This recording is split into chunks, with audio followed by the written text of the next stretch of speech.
कक्षा 7 गणित अध्याय 5 रेखा और कोण में प्रश्नावली 5.1 पढ़ रहे हैं हम लोग और सीखेंगे आज 8वां सवाल। तो इसमें दिया हुआ है कि एक कोण 45 डिग्री से बड़ा है, क्या इसका पूरक कोण 45 डिग्री से बड़ा है अथवा 45 डिग्री के बराबर है अथवा 45 डिग्री से छोटा है। तो पूरक कोण की परिभाषा क्या होती है कि दो कोण जुड़ के यदि उनका योग 90 डिग्री हो तो हम उन्हें पूरक कोण कहते हैं, ठीक है ना। तो वही चीज इसमें लिखेंगे कि एक पूरक कोण हम जानते हैं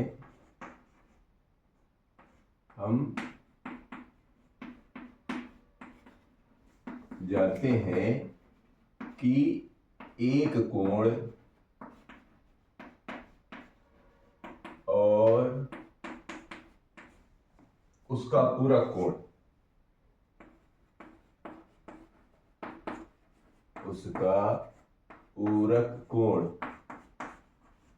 का योग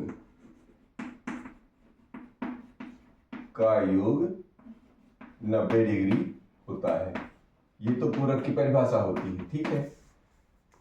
फिर आगे क्या कह रहे हैं, क्या अब प्रश्न यहां शुरू हो रहा है, ये तो कि एक कोण 45 डिग्री से बड़ा है, तो क्या इसका पूरक कोण 45 से बड़ा होगा अथवा तो 45 के बराबर अथवा 45 से छोटा होगा। देखो जी,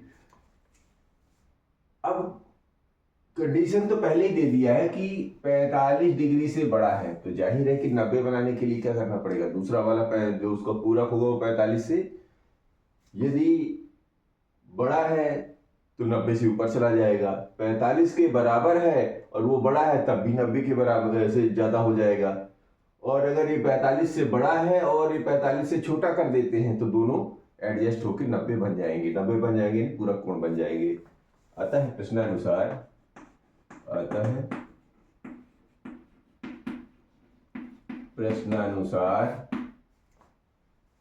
क्या एक कोण 45 से बड़ा है, एक कोण 45 डिग्री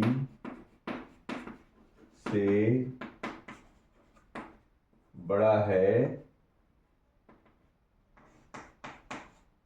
तो इसका पूरक कोण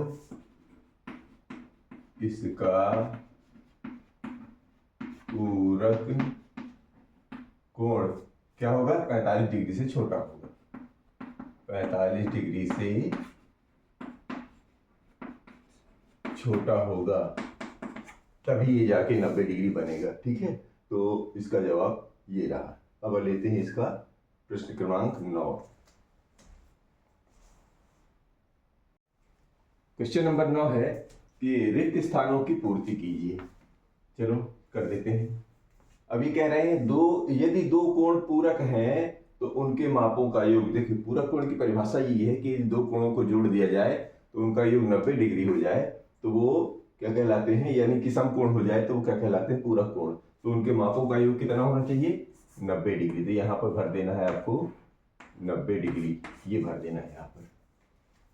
फिर इसी तरह दूसरा प्रश्न है कि यदि दो कोण समपूरक हैं तो उनके मापों का योग, देखिए समपूरक की परिभाषा क्या है कि यदि दो कोण जो है समपूरक हैं तो उनके मापों का योग कितना होना चाहिए, 180 डिग्री। तो यहाँ पर 180 भर दीजिए तो ये हो जाएगा 180 डिग्री।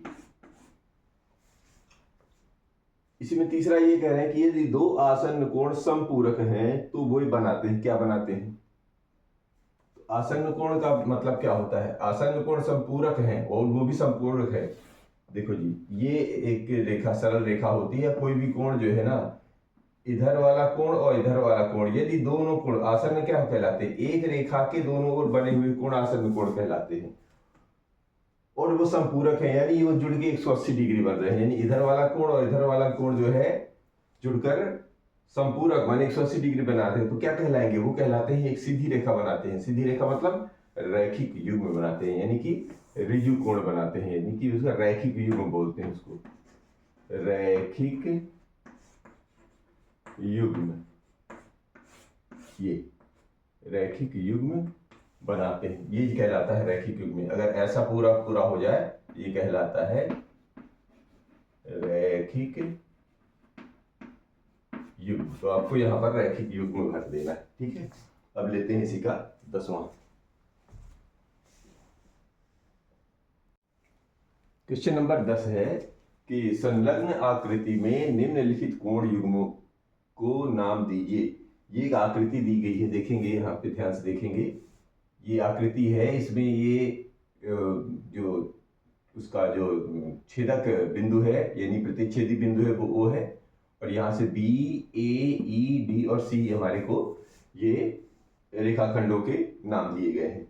तो अब इसके आधार पर देखना है शीर्ष भिमुख अधिक कोण। शीर्ष भिमुख का मतलब होता है जहां पर दो कोणों के शीर्ष मिलते हों, और वो कैसे होने चाहिए, अधिक कोण होना चाहिए। पहले तो शीर्ष भिमुख, शीर्ष कहाँ कहाँ मिल रहे हैं, तो एक तो इधर वाले में मिल रहा है, एक इधर वाले में मिल रहा है, और एक इधर वाले में मिल रहा है, यानी शीर्ष यहाँ, और एक शीर्ष इसमें मिल रहा है, यानी कि तो अधिक कोण, ये तो न्यून कोण है, ये तो इससे मतलब नहीं है। हमको अधिक कोण से मतलब, अधिक कोण कौन सा होता है, 90 डिग्री से बड़ा और 180 डिग्री से कम। तो ये कहाँ कहाँ बन रहे हैं, शीर्ष भिमुख देखेंगे, ये 90 से बड़ा और 180 से कम, तो यानी कि इधर वाला बन रहा है एक तो BOC, कोण BOC तथा शीर्ष भिमुख कहाँ है, अब BOC से सटा हुआ कहाँ है शीर्ष भिमुख, शीर्ष कहाँ बने, BOC से इधर की तरफ चलेंगे, तो AOD जैसा ये है वैसा ही कोण ऐसा इधर बन रहा है, तथा कोण AOD ये शीर्ष भिमुख हो गए। और शीर्ष भिमुख के साथ क्या भी है, अधिक भी है, मतलब 90 डिग्री से बड़ा और 180 से कम, तो ये दो तो शीर्ष भिमुख अधिक कोण बन गए। यहां पर देखेंगे आसन्न पूरक कोण, यहां दो चीजें बोल रहा है वो, एक तो आसन्न है, आसन्न का मतलब होता है जिस ऐसा कोण, ऐसे दो कोण जिसमें एक भुजा कॉमन हो तो वो आसन्न है, और फिर पूरक है, इसका मतलब उनको जोड़ने के बाद जो है 90 डिग्री भी होना चाहिए। तो देखो जी कहाँ कहाँ है, आसन्न भी हो पूरक भी हो। तो आसन्न में अगर यहाँ से कहाँ शुरू करें, यहाँ से, तो ये तो पूरा पूरा 90 डिग्री है, तो ये तो कोई मतलब नहीं। यहाँ पर ध्यान दीजिए, यहाँ पर देखिए BOE ये तो पूरक तो है, लेकिन इसमें कौन कौन से आसन्न भुजा कौन सी है, OA को ले ले तो एक कोण इस तरफ भी बन जाएगा, एक कोण इस तरफ बन जाएगा, तो ये OE आसन्न भुजा है ना। और इसमें जो है इधर वाला कोण इधर वाले कोण को मिलके, ये दोनों कोण मिलके पूरक बनाते हैं, तो इसका मतलब, और इधर इधर तो नहीं बन पा रहा है, तो इधर वाला कोण ही जो है ये हमारा आसन्न पूरक कोण हो जाएगा। तो कौन सा लिखेंगे, इसको बना दी BOA, यानी कि कोण BOA तथा, यानी इनको दोनों को जोड़ के 90 डिग्री होना चाहिए, तो यहाँ से BOE तक तो 90 डिग्री हो गया, और 90 डिग्री में ये OA आसन्न है, तो AOE, कोण AOE ये जो हो गया, दोनों मिलके पूरा कोण बन गए, और ये भुजा आसन्न होने के कारण ये दोनों आसन्न कोण बन गए, तो उन्हीं का नाम लिख देना है। ये भी ध्यान रखना है क्या क्या बोल रहे हैं, आसन्न भी बोल रहा है, पूरक भी बोल रहा है, तो ये कंडीशन कहाँ पर आ रही है, यहाँ पर आ रही है।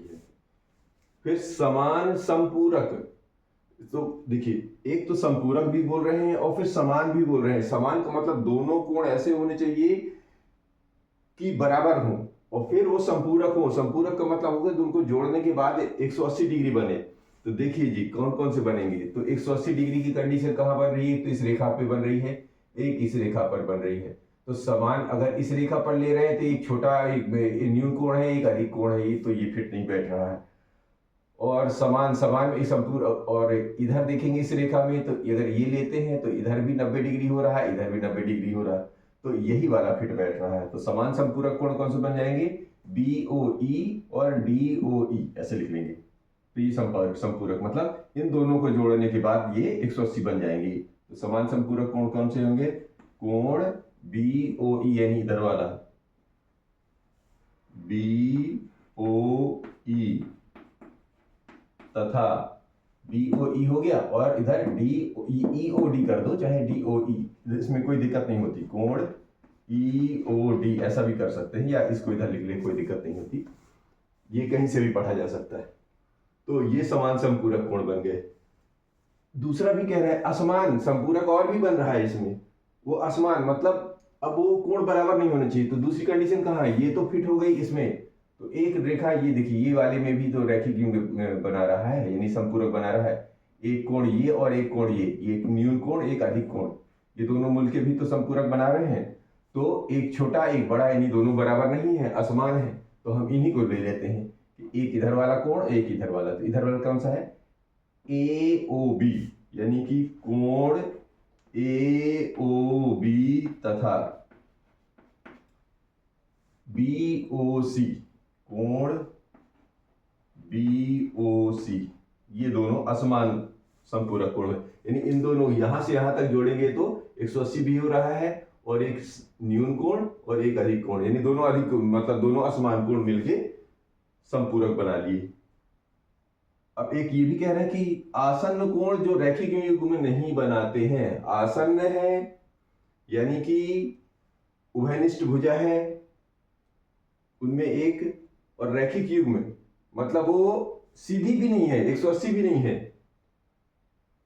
आसन्न कोण रैखिक युग्म नहीं बनाते, अच्छा नहीं बनाने वाला पूछ रहे, वो नहीं बनाने वाला पूछे मतलब सीधा नहीं होना चाहिए। तो देखो जी इसमें तो काफी बन जाएंगे। यहां से शुरू करते हैं। पहले तो आसन्न कोण कहां कहां बन रहा है, तो पहले तो देखेंगे एक तो यही बन रहा है, यानी कि ये दोनों बी, यानी इधर वाले में बन रहा है BO, आसन्न भुजा ये है, तो इसमें तो ये बन रहा है। तो इसका आंसर हम लोग कहां पर, यहां पर लिख लेते हैं।